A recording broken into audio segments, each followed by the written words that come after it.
mre ya da wase Ewurade a wosoma odoba Yesu Kristo ma ne be hie ni moja egu wiase afa na nyinala animonyam enka wudin Ewurade ya da wase ya kanfo di hye wudin animonyam me bra me de wasam bai ma wasam nto ma akoma so na ni hini wo yemu tumi bi e be soro ya tia yende ya de Yesu moja ebre na se ewo Jesus Christ din mu ya da wase se wadi nkunim wo yo bo ade animonyam nka wudin wo Yesu Kristo din ti amen Adofo a utie me ewo Facebook, YouTube. Uko YouTube aba Evangelist Mele akwa ubenya preaching in live for her. Uko Facebook susu asa Evangelist Mele akwa ubenya preaching in ewo honum. Me no kasa for the blood of Jesus. Yesu moja ho. Ebisi Yesu Kristo nya agyenkwa. Ebisi nya ni moja na eji nipa nkwa. Ankramofo bebre timi ka se nya Yesu Kristo moja ni timi nya da enye nkwa. Ba sa wo po sa wo mpo Yesu Kristo moja no eno na ayeje nkwa sa wo gitumo sa wo nyintumo Nyankopon di ne ba no ho adanse adanse na odi ye no eye soronko e wo wiase afa na nyina sa moja we na so fom a abotan yantim anya dai anyina no me no be kasa fa Yesu moja ho the blood of Jesus me no be kasa fa ho unim bibi ya na bebre nti ayi Yesu moja na se ya ka se Bible ka se wanfa no ma e projector na sika anya dai anye wa enya nkuto ana se bi samena bi ana ayi so bolo ana dadie bi chadadie bi ana saburo so oil anya sa moja we dia eye soronko sa moja we no edibem enti me no hwe asem bi wo 1 Peter chapter 1 verse 8 1 Peter chapter 1 verse 8. Was it 1 Peter chapter 1 verse 18. Was it Semuni misa wanfa no ma e projector na sika anyemo. 1 Peter 1:18 na me na wo kasa fa ho. Was it muni misa wanfa no ma e projector na sika anyemo. Mabura bohu na moja no de ma amo no. Emu verse 19. Na emo de Kristo ti se ogwama a oni dem. Na nkekan ni mojam na ne bo ye den na eje mo. Adofo Bible na me yati ase se Yesu Nyankopon amfa no ma e pro na ye den eje Yesu Kristo amfa no ma e pro na ye den eje se bia wo utie me se bia wo so haw anasa wo so dadwene bi ti se bia je so ba beto saburo so oil 5 million 10 million ansana wa ina ye den wa de so na ye den afri uti so enya sa na moja bia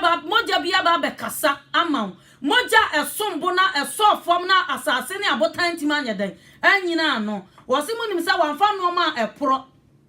gita na sika anyemo mabura bohu na moja no de ma amo no na emo di Kristo ti se ogwama oni wose odi Kristo ti se ogwama oni dem ne nkekan ni moja mu na ne bo ye den na eje mu ono na oyi ni si ho ansa na orishe wiase menu adofo wate enti no ti se bia ai or say bibi da wakoma so na say how bi da wo so nyale wa hye wo so ansa na sa yale ye be firi wo so no oyi wonti ma yare we ni nyada emfiri wo so ana say bia me so how me di chini come to camps me kwa ansanchira ni wefuo ho me firi ha na me san ye de ekọ we ho me ti se sofo bi wo ha ba na me kọ ho no me nua dofo emwa na de be boa wo ne se wo be dware Yesu moja sa moja we mu ne yesra bo ne fate sa papa we se wo kwoti na uni nkwa enti no sa moja we se ye moja ya ba be hyiagu ama wiase afọ na nyina o se nipa bebrenti ya hye moja we ya tuagu a eye nipa bebrenti ya hyiagu ama mo bo ne fafiri enti anya come to camps biem enti ka fa John chapter 1 verse 9 na wosese ya kase anya boni ane ya dada na no kura ni yemu se ya kan boni chiro yo no kwafo ni tini ni se wode yedan wode cheyen menu ya dofo sa moja we se mu ene yesere boni fa chenti ansa na Yakopon baji watum se wo ye ne ba no e wo se moja we se horo ntade e wo gwama ne moja mu chenti mi busa dofo a wutie mi wosiesie wo ho se Yesu Kristo ba na moja na te wo ho Yesu Kristo ban na ubetimi akọ heaven ni bi enti no Yesu Kristo ama wa ma ye ntade nkonkona sa ntade na no ye de kọ heaven enti sa ntade no se moja na ahoro antade na me nua dofo wontimi nya Nyankopon ba ma ne nya yie wose munim se wamfa no ma projecta na sika anya dan anye mo no odi Kristo ti se ogwama ti sa moja we efi ne kekaye ni sa moja we mu enti bebre value moja no bebre value anointing oil che moja no bebre value enhiransuo sofu nguto sofu enhiransuo dade ya bi chadade ya bi mu anu no value enti no wi anointing oil si wona sa wo de awrade adede ya Yesu moja si wono ma obeyi anointing oil na ja Yesu moja no cause oni ni se tumi bi yedan ewom enti wonim de enti ya bebre enti mi nya da enti mi sakra ejiri fo bebre wo hono ma ye nsakra ye enti ansa na wabrabo ye be horo ntade wo gwama ne moja mu no jese ye horo ntade wo gwama ne moja mu ni ya wabrabo be fata Christ enti na suafo ne nam Antioch no yesi we mu ye hwe mu ntade hyem o ma no kasa ye hwe mu ntade hyem no o ma no kasa se we ye Kristo achidifo entu ka Philippians 1:27 na wose mu ma brabo ambo no fata Kristo asempa no nko wose asem we se na ma brabo no nyedan emfata ti sa moja we ne yesra bo ne facha yedan ewom emfia 2000 years ago ni na Yesu Kristo aba be hwie moja bia yedan atu agu ama enti ube ma moja na yekwa minu ya dofo a utie me ebia na won sakra ye me de da ne da nyina no enya afa na mba be ka kire wo se Awurade do wodo dada odo ntina ukoi tu nyinsa gu ye na Awurade amwo mu boni wodo dada sambre aye sambre na wo se wo sakra ebre we sei ye wo entam ebre we na se utu hu si ho na wo de nyamso mpatena se ye dai ebobra enti obebre ho no ma nyamesom na wo som se nipa beje na tum bet nyame nyini ntum me nua bafo a wutie me nipa nyina anya atorofo na Nyankopon enkari no nkasa wo yo no kwafo eno ye better so nipa nyina beje watum se bra we de wotene sister we de wotene anso no no anya dai ontene moja ne ntene ho atade ya hye ne atade fi na hye no efine nke kan ya dai akeka atade anim o ma kwan ma Yesu moja ne nya dai anwohoro na atade no nti atade fi na ya dai hye no anya tonso a wo beka bebre na kire se wo ye gidini nya tonso a wo beka na se Kristo suma be suma hwehwe ni mu na kire se wo ye gidini na emom wadwene de na wo dwene wo tirim manipa nyina anyi wontum na nyame ani mu ye zelo ebasa emwa nti manipa nyina nya atorofo na Awurade nya de enya nokwafo na Awurade nka se bra we de wotene enu ye better enti mamoja ne nya de enkasa maw bra beto moja ni moja we ne kasa ye echen ebe moja tu kan Hebrew chapter 12:24 na was say apanfo from tam ginafo Yesu Kristo apanfo from tam ginafo Yesu Kristo ni moja peti ye kasa che ebe moja we ne kasa ye de echen ebe moja sa moja we minu ya dofo wuti oba ma moja we ya yakwa ebia na wuti boni mu ebia na boni de wa ya akwa sorry firi boni mu na bra na moja nya de enkasa maw bra no fa moja ne wodi ni moja ne ba he den wodi ni moja ne ba hohoro ho boni nyina wodi ni moja ne ba hohoro ho boni nyina na afi waji watum sa wo ye ne ba ti ansa na Nyankopon ba ji watum sa wo ye ne ba no jisa wo ma Yesu moja ne ye de hohoro ho ti wase apanfo from tam gina for Yesu Kristo wono na ya ade nyina so tumfo wono na ya ebra ye apanfo foro entam gina for wono na betra ye about heaven wase apanfo from tam gina for Yesu Kristo ni moja opeti ye kasa che ebe moja sa moja we na so form na kasa ye de eche mo ebe moja we na so form asase ni abotanti manya dan anyina no menu adofo a wutie me boni a wudi no anu ti na Kristo ba be wuye adenti na mpese obesori afri boni ni me no me anu nti na papa no befa akoate bia ye dan ato ne ho so ewo asamua no so obefa akoate bia ye dan ato ne ho so me nua dofo me no me anu nti ye de pen ye dan awo ne mfim papa na anya bone da wanka bone bi anwe bone bi nya da ani ni mu wanka bone bi anhye enso no befa akoate bia ye dan ato ne ho so se de be ya wo be ye da wo benya nkwagye ebre we na ese wutu ho ye da esi ho ebre we se na ese wo bo wadwene po aya no kwafo ma awurade bebre nsura awurade bebre fanya mi asam nya adwuma ebre we sei ebre wo mu ye brebone antam na ye wo mu no ebre we ye brebone mi nua dofo a wutie me ebre ye brebone se wo sum awurade asom no wo honhom ne no kuramu nya ni susum se wo na wo so ni pani bebre kari woni kire nyamsompa 2 Timothy chapter 3 verse 5 wo se wo kari na ni mu kire nyamsompa so mu ahode de wapa sa ni pa no da no ho ye de afiri ne ho bebre kari na ni mu kire nyamsompa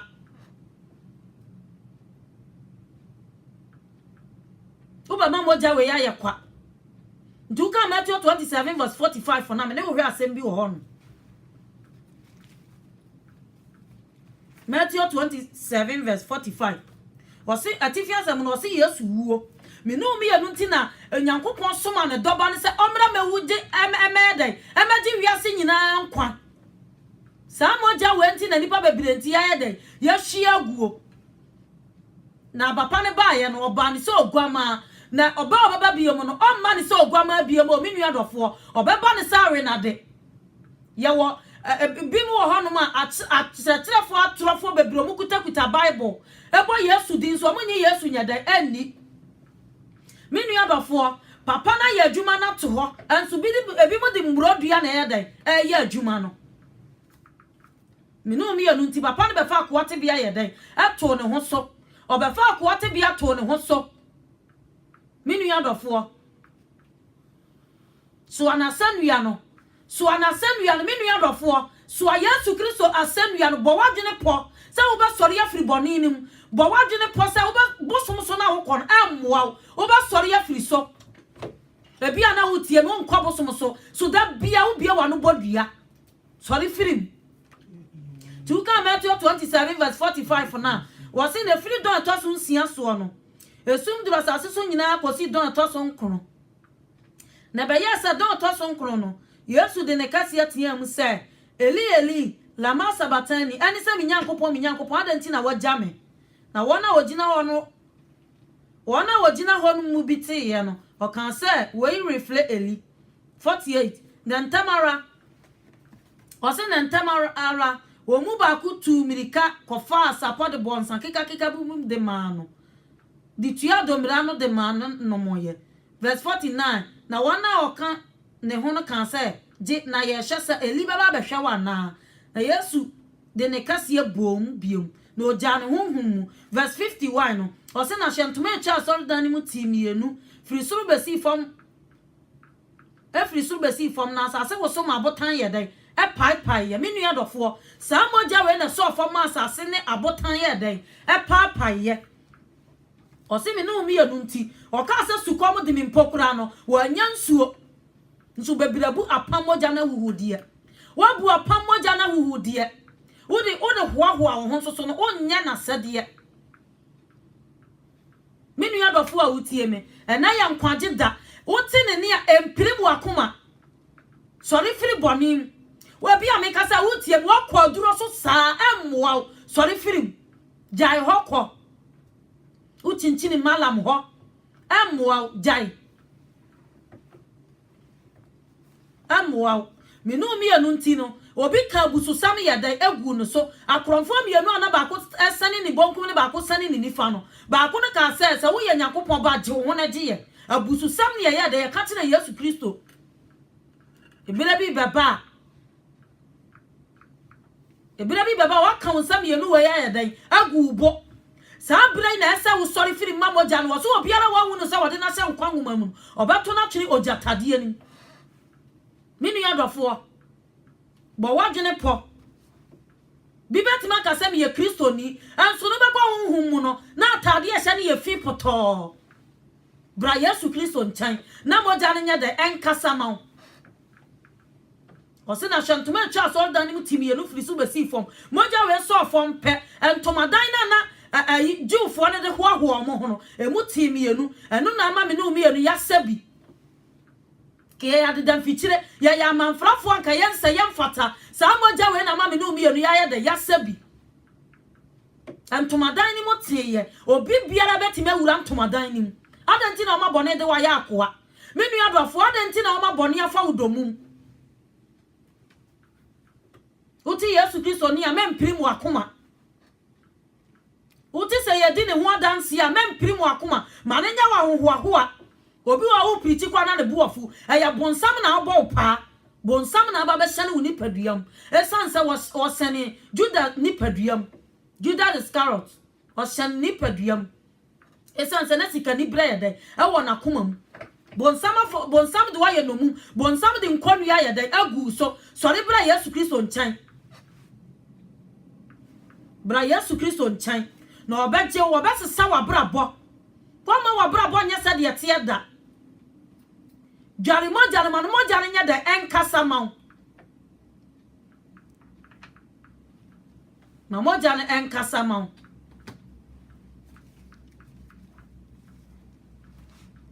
Hebrews chapter 9 verse 14.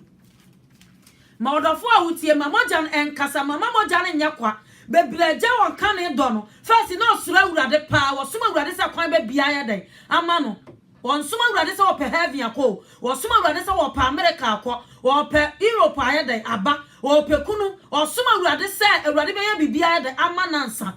menu ya dofo suma awurade se papa bia be hie moja bia ya den atu ogu na moja we se no na agi ni pankwa this adokasi papa na yi na di no me nso me de sa do no be ya den ebe do no nyame suro bia ni wakomam nyame nyankopon ho do bia nya den ani umu Yesu Kristo ho do nya den ani umu bibia wo pa fira awurade ho nti na wo kwa asore bibia wo pa fira awurade ho nti na wo kwa asore mamoja ne nkasa ma wo be kai wo kan e do na me nua dofo awutie me bra awutie me sister awutie me kai wo kan e do no se de na first na wo do awurade pa kai wo kan e do no wa ma bone yi wa boho wa ma bone yi wa boho kai wo kan e do no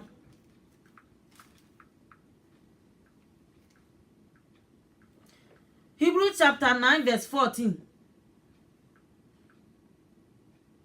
Wasim prahi ara na Kristo a onam da honhom no so de ne ho bo afode a ehu ni dama nyankopon ni moja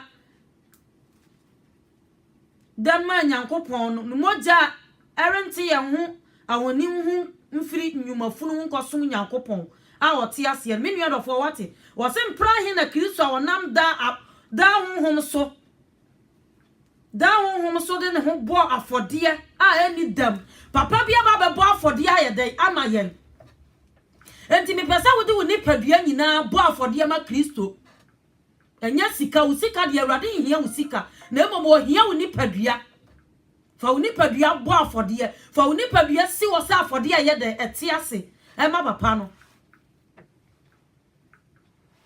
Osim prahi na Yesu Kristo no ba ebo afode a wode ne honhom si ho no no wonte mo ho ma mo onte mo ho firi nyumafunu mu enyumafunu mu kwankwa soma urade enkwankwa soma urade emprahi na nyankopon entiminti ye ho nyedai efiri enyumafunu mu amanfrafo ye de ye nyedai yanka ho anka ye yensem fata ye nam Yesu Kristo mojama ben ye nam Yesu Kristo mojama nyada nkwa menu adofo enkwa we se oba mena ba ye kwa bra urade nchan papa na tiamu fraw o tiamu fraw wo se so obi pesu odi mati a ompa ne ho achi no mama sanu ya no so da na oni mati bebre mpa ne ho achi menu adofo pa ho achi edo ya papa na ba wi edo soronko we di ama wo no wontimi mpa ho achi pa ho achi menu adofo Matthew 16:24 was it so be person odi meti a ompa ne ho achi unya mpa ho achi menu adofo unya mpa ho achi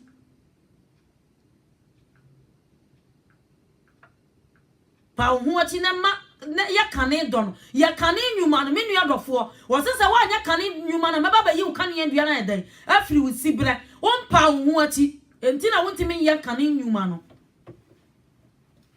Bebrejidies ayede ese anointing wo yimu opese onya anointing wo yo ansa na the problem asolve minu yadofo sa moja we say no moja we di moja we na esombo sa moja we say no moja we na kasa chen ebe moja the blood of Jesus moja we say no Johnny beji okra nkwa ewo moja ni fa moja no hohoro ho ya ma wasu anse Yesu Kristo dimo woni nkwa ya ma wasu anse Yesu Kristo dimo onya da woni nkwa bebira power kan e do no okwa asori kwa awurade adidie so na odan mpena achi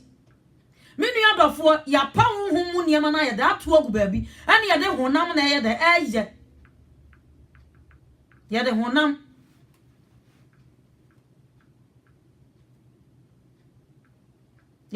na ya de eye nduka Hebrew chapter 10 verse 29 na wose na wabu apam bebrabu apam moja na huhudie bebre mfam Yesu Kristo moja na nya hye wabu na huhudie wabu apam moja na huhudie sa moja we say no wantimi anni sa moja we say na heaven ho de wantimi enter heaven ho nti Yesu Kristo ni asuafo no honom wose se obi ani me honam anu moja oni nkwa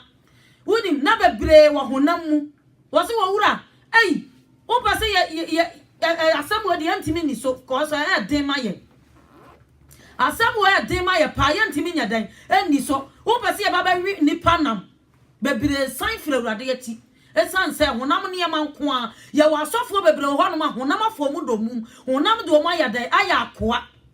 sanso ne ye member bebre honam honam do mo ya dan aya akoa Tuka Romans 8 verse 12 na wose anya honam ne yede ne kan ya tena se honam fam sa moti ase honam fam amoba yede mo bawu bebire wu honam mu wa wu ni padua ne de wu yo bet honhum no wa wu so se owura ei wo ba se ya wi ni panam bebire san fira urade ya ti bebire san ye esansa na Yesu Kristo yede ka wo mo honhom asam but wo ma fa no honam no ma fa no honam menu adofo a wutie me entie ne keke na emom tie bo wadwene pose wo badwane age wo kra nkwa awie ye branya bra ma me nsawnie enya bra beji anointing wo yuni enya bra na me moa wo anie eye bra ube ye suti ya me urade asem na be ma moja na ye de adware na ube dwane age wo kra nkwa dwane na age wo kra nkwa odi hunamachi ache odi akono nhya so ache homosexual wadi akira ache ebeboa waka aboa amoa sane bra urade nchan osiso bi peso odi mati ya ampa ne ho achi omama sadua no so da no onye de oni mati omama sadua no so da no oni mati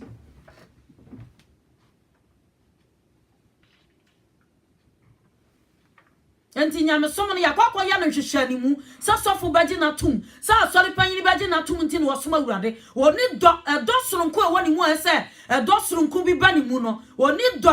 ema urade do soronko no oni sa do no yedan ema urade ebiem bebre do anu yedan adwo Kristo somo no bebre o ma ye ni pasam bebre do anu yedan adwo oni do ma urade biem onwene dakura se obi de ni nipadua bebo afode ayede ama wiase nyina onwene da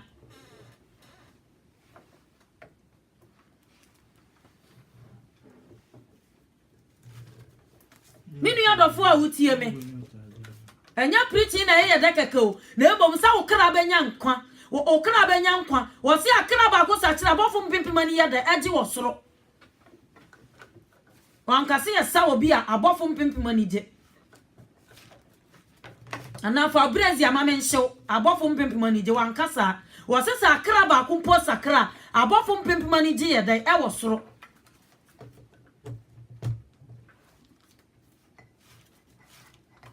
abofo mpimpimani ye de agi menu ya bafo a wutie mbo wadwene pose heaven wo se de tie bia obeden ubekọ hobby bebre adwene ode suma urade ne se obenya ne ho bebre adwene ode suma urade ne se obenya ne ho obisade ode ato urade nim anim ebeye ho ayeden ama no obede ne ho obeye odefo anu nti ne osuma urade bo wadwene po suma urade wo honhom ne nukuram bo wadwene po Matthew 26 verse 26.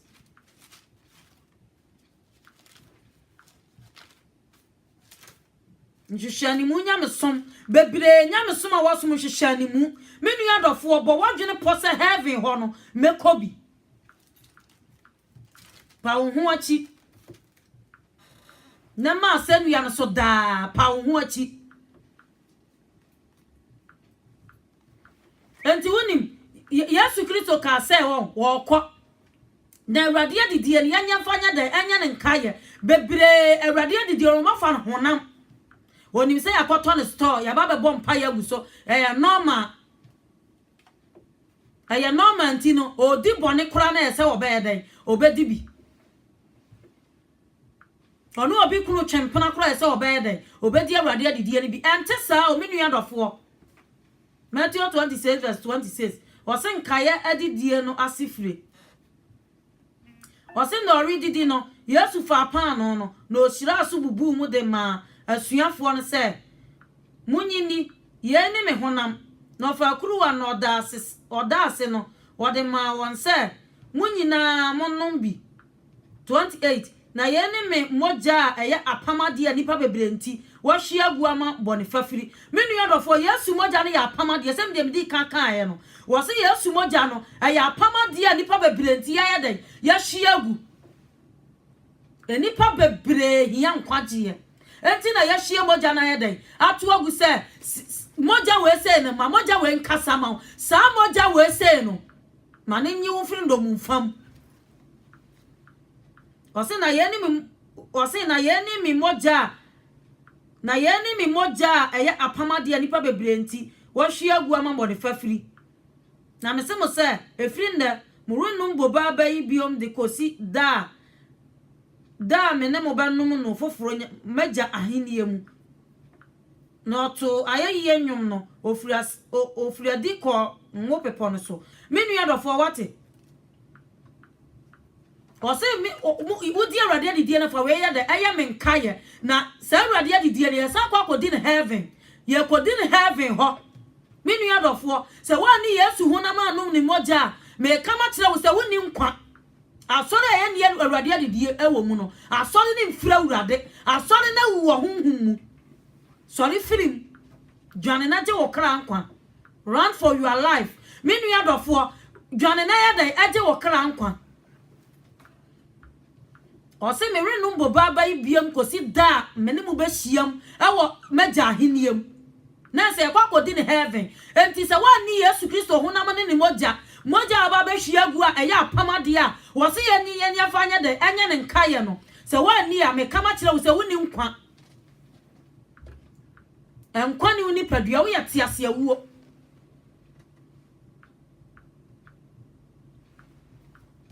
Ose me renum biam kosi da muba ye banum biam wo ye na jahiniam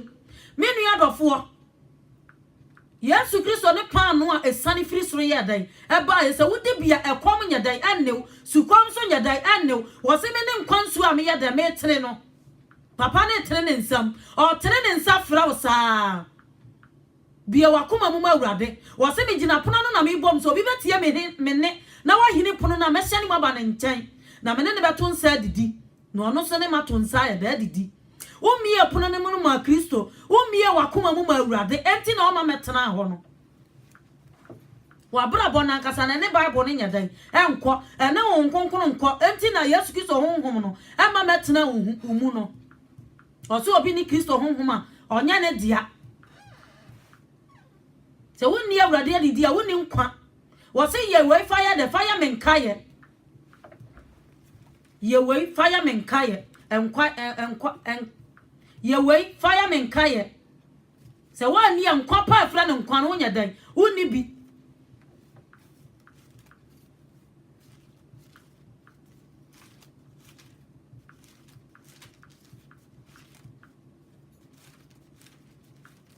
bebre mfa nyame asam nya adwuma onim se nipa na abona adwene po nipa ne baba nipa na ote ho no be kan ye onim na adan a kire no nti no ontie ti Yesu Kristo wo se mini wo usori ne nkwa de oji mi din di se wo mpa obenya nkwa minu ya do for den ti na wo pese obaji Yesu Kristo din ya da adi adan ti na amabone de wa ya akoa adan ti na oji malam di che Yesu Kristo oje konfuo di oje bosom di eche Yesu Kristo ana nananom de okaseti ana nananom ye hwan ahimfo mo hene ni Yesu Kristo wono na owu ye pena ne nansa so sorry ye di wase mi ne owu sorry ne nkwa de oje mi di se wo mpa obenya nkwa Yesu Kristo na ekasa no fa homa Kristo wate bio wakoma mo pono ema Awurade John 6:52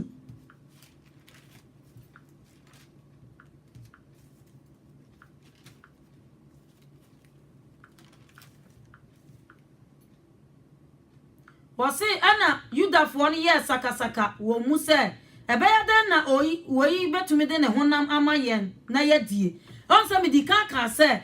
no mo ebi mu ho no mo wo honam mu enti ni Yesu Kristo ka se te wani me honam anu moja wonya de uni nkwa no oka se ni e baba wi nipa na bebre san ye den e masakasaka ye den esi honum wase ana Yudafo ne ye sakasaka wo mu se ebeya den na we di betumi de ne honam amayen na yedie 53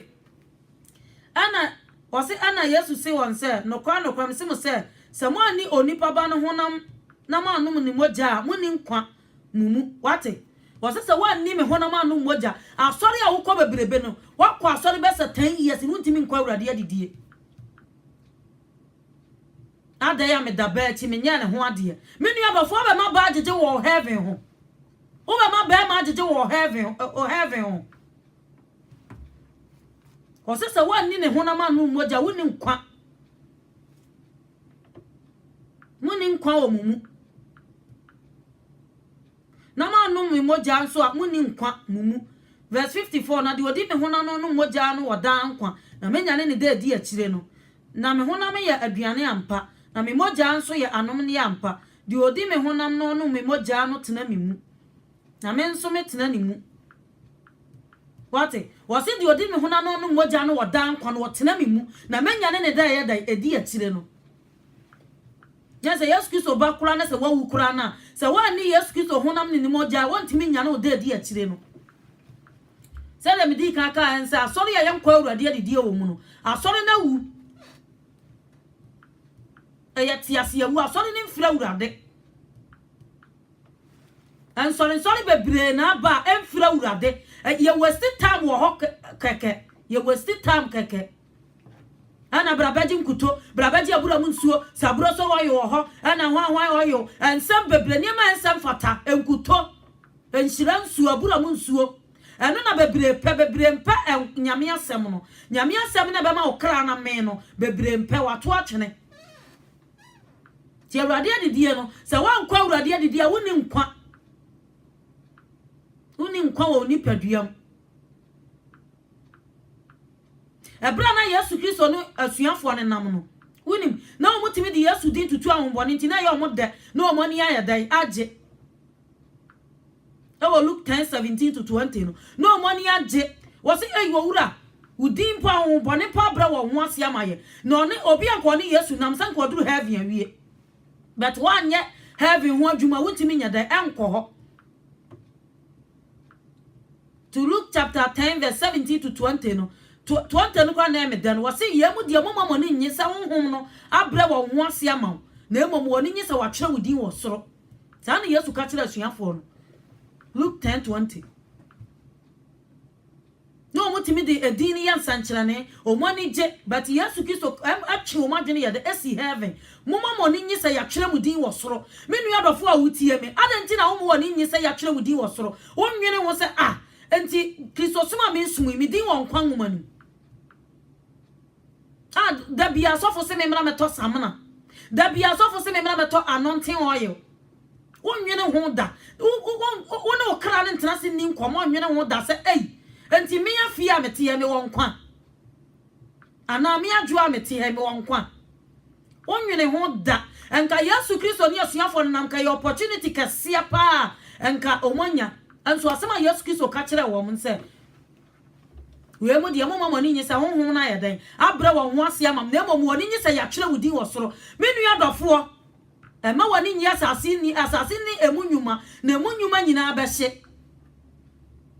1 John 2:15 wo se mamu no wiase ana no me wo wiase so obi do wiase Yakobon do nya dan eni ni mu bebre do wiase ebi do ka ebi do sika ebi do ahonya ebi do na dwuma acha nyame asem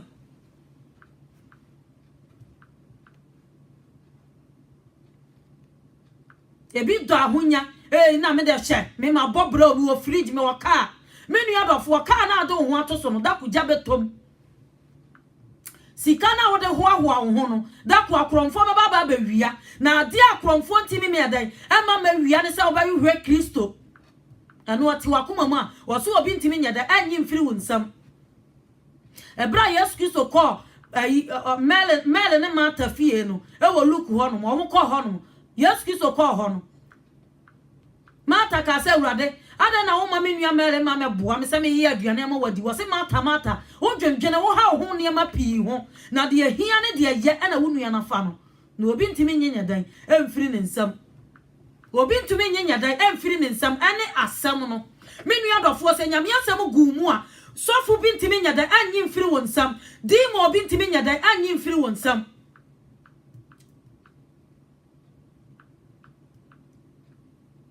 obi wo hono ma our course sorry best 5 years 6 years wo de busa ne tax best 10 ontimi nyi da busa ne quotation best 5 ontimi nyi ontimi nyi ma menu adofo manyame asam nya da emfidi wo kra na ma asam ne ntena wo mu Yesu Kristo ka kire falasifo ansa ma asam nya da entimi nsene mu ma asam ntena mu obi wo bebre wo hono manyame asam ntimi nya da entena wo mu ti awrade adidie no se wa ani a woni nkwa na se wudi ne sade yansa so atamuo so ba da ebeba wo so ebi beka se ani ehwan ne benya nkwa o pesa wo kwa heaven wa bra boche Kristo o pesa wo kwa heaven ya bo bishop wa opoma be sei wo de ho wonya ho adwuma Yesu Kristo se mi moja na mi hia tugu ye no sa moja we se na ya hia amani pa bebre boni fafiri anso so ya gugudam kola ne ya de abo ya minimu na ye fe si e be kwa akokan nsempa no ye be kwa akobo nyame asem ho da wuro no ye nkoka o se mun kwa wiase nyina akokan nsempa no entra bode ya nyina ye nkoka ayina boni minimum na ya ne fe aya na hoahoa so ya sofu ya boni reverend minu ya dofo ya ho adwuma menkase enyo anasa menkase ya bo sofu enyo na mom ya ho adwuma se na awrade sikari wi ya de efa awrade agi watum se wo ya reverend awrade agi watum se wo ya bishop se awrade agi watum di anhira ne ho awrade agi watum se wo ya singer ana oda penalty sa kwa communion no ana umpna form yensa na kwa communion yemfa bone nya da enko yemfa obi mena sepo enko di communion enti me no hwe asem bi 1 Corinthians chapter 11 verse 17 1 Corinthians 11 verse was say asori mu papa mu atifia asem no wo se ye ya mere hyamu yi menyi mu aye efise mu hia mu nyo adepa na emom adebone wate wo mu hia mu a o mu nya adepa o samena ne abura mu nsuo ene niam a ensam fata ye fa nyame asam anya dai amma bi don pa ye che nyame asam. Verse 18 no wose na de edi kan no mu hia asafo no mu a mente sem papa mu wo mu empapa mu bebre na ye dai e wo asori we wo ska de a mehoahoa no we hia na me ma ne mmeme mente sem papa mu ye de e wo mu na meji emu bi midi ne twase feku ahodo no ba mu na wona ofra no adadi mu. Verse 20 enti se mu hia fa akwamo kwa awrade adidi a enye yie esansem papa mu na doso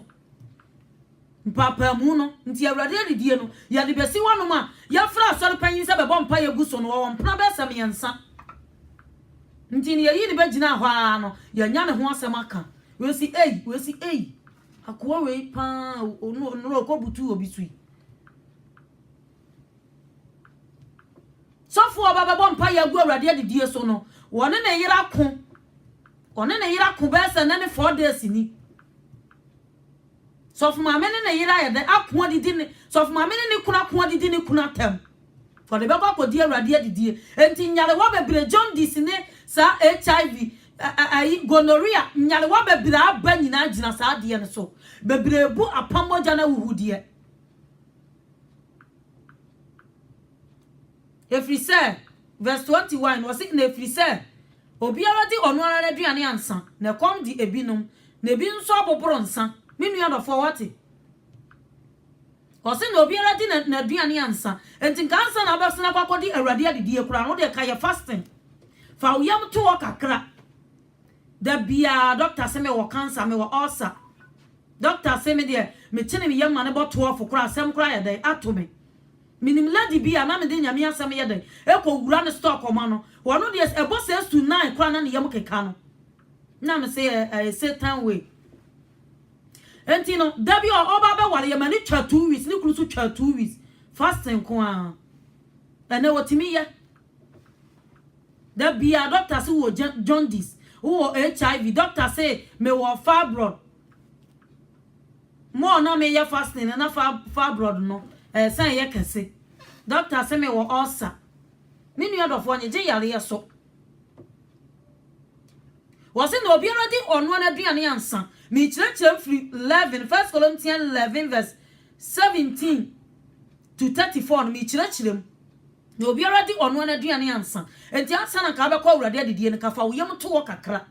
se nne ya wura awrade adidie mu asafo no nye empaibo ana se o mu nye fasting kakra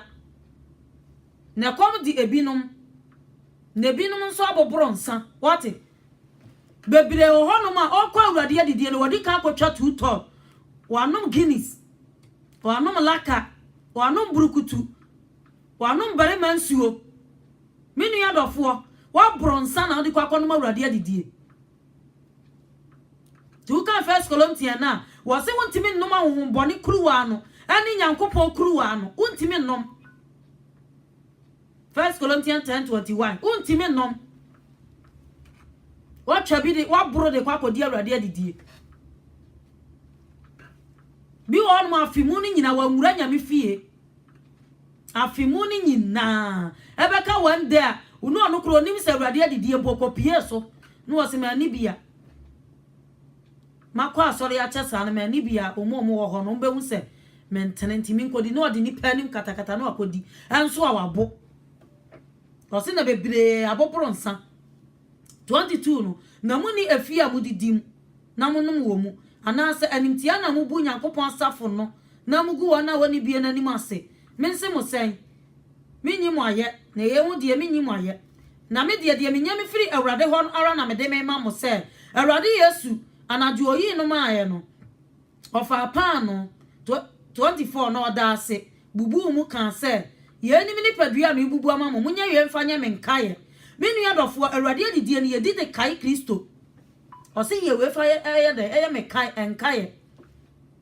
na sara nso na adidie na chiri no ofa kruwa na kan se kruwa ni apam foforo mi ara mi mogya mu na da biara mo ba no no munya ye mfanya me nkae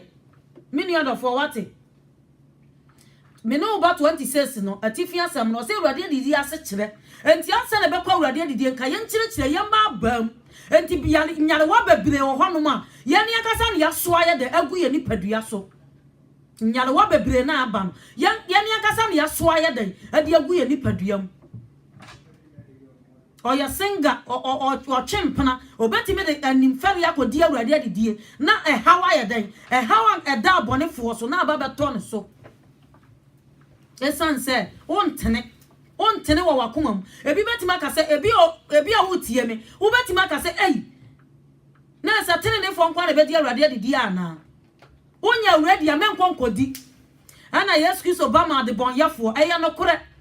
Obama de boy yefo de onyare ni hia yare sa ade wona wo yare no se wabo wadwene pose wo be sori afiri adwamamom wo be sori afiri nsanwe anim wo be sori afiri loto cha manson chen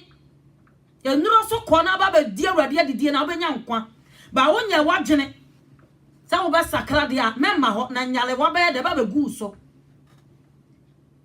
Oya nantini chucha uchucha ni pa nantino de kwa awurade adidie wafo obi me na se po be se 2 years ni wo de kwa awurade adidie Uno obi kuno chempana de kwa urade adidie amwa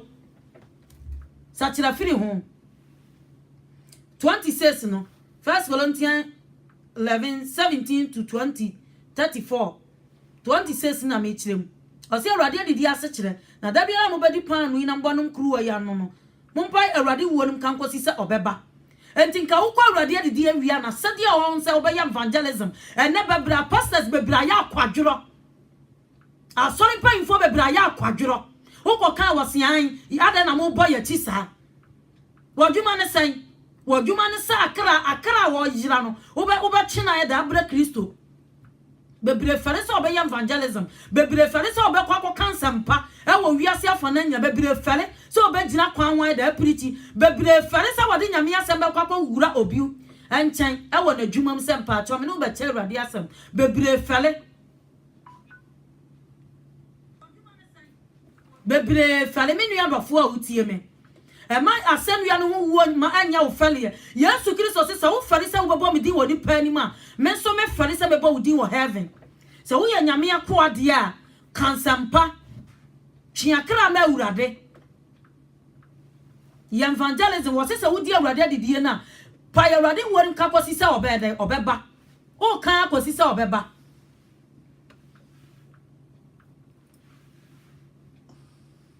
Wase mumpa urade won kan kwasi so obeba 27 enti di obedi pan no yi ana obenum urade kruwa ya no se de ense no obedi urade ni padua ne moja ahofo menu yadofo wate se wudi pan no ana se wudi urade didi ense de ense obedi ni moja ahofo wo mpona me ensa se makodi urade didi wonu obi chiaman so den so se makodi urade didi wodi adura gufo ma obi atia so wa kanche anadwo ama obi awu usimi didi urade didi atemu obeba uso ose ma woni panso no ho hye na wodi panu no bi na wanum kruwa na no bi menu yadofo so ho hye na de odi no no se de ense no odi no de atemu oba ono an so efise wa mu ni padua ne yie yenti na wona wo yemre na wo yare pi wo mu na bebre nso adeda na se ye hwehwe ye mu yie a enka wa mu ye na tan na se obu ye na tan a awurade twen ye na so na wa mu ye ne wiasefo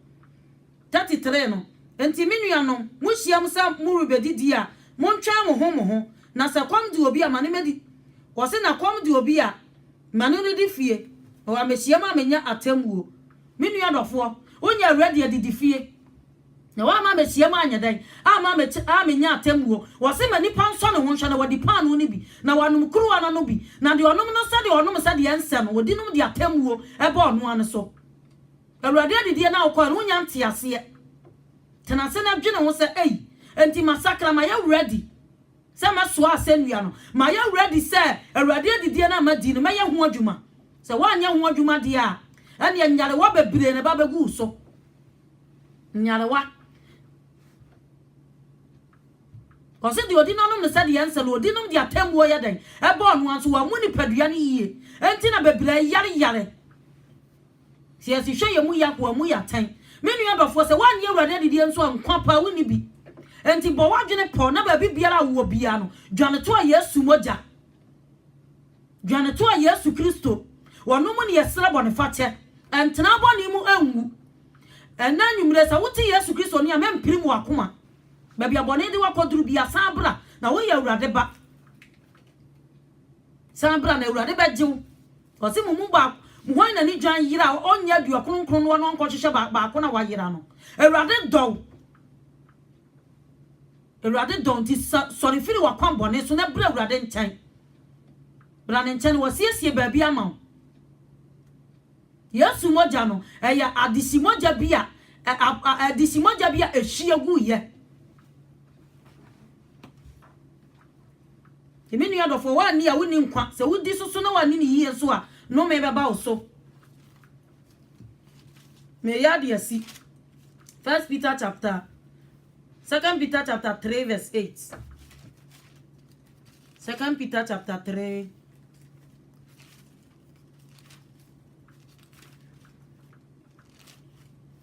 2 Peter chapter 3 verse 8 wase na adofo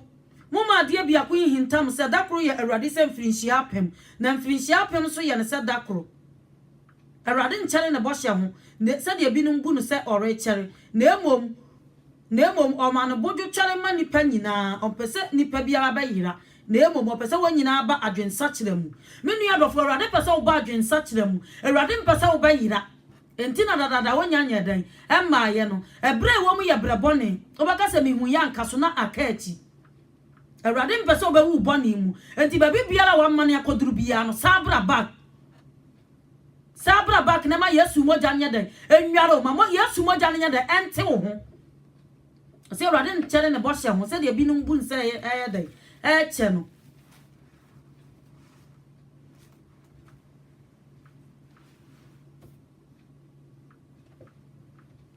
me no be bompaye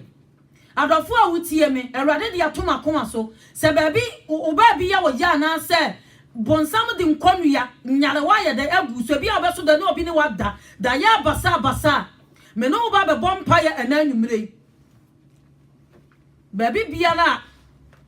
nyare wawo baabi biala ya wo ya fa wonsa to wona ye mompaye na moja we se na nkasa kora no asem we no kasa sawo yade mpodada ye bompaye ahene mo hene ne basa yi adom enanwumre ye da wase Awurade Yesu Kristo ye hyewudi nkonkona ni monyam umoja a wuhyiegu ya eji ye nkwa no ma moja enkasa ma wo ma atiefo mi pagya atiefo nyina nu adehyi moja ni mu obi biala obonsam de nkonu ya agu ne so Yesu Kristo misro se ma moja no ensa ne yade ma moja no enkasa ma no tumi biala edi nkonu ya gu ma so mi gina adehyi moja no so twam entoyade bia emfira Awurade ma domi ewo Jesus Christ dimu me paifa hodie edema wo ma da ya basa mi twam ewo Yesu Kristo dimu Awurade kasama oba baby biara oba de nsa ato se ye ni ti se ye ni yafunu se ye ni nipadua mu Awurade fa won saka no Awurade Yesu Kristo wo ye yare safo Awurade fa won saka no tumi biala edi nkonu yagu onso mi twam ewo Yesu Kristo dimu Awurade ma obasa ento onso o mantam piam ni anya yaresa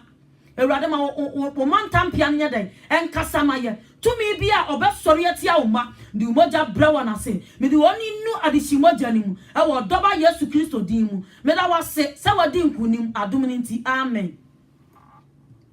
me ko asore wo London Watford ewo ayi or the sign me ko asole wo ayi top temple of praise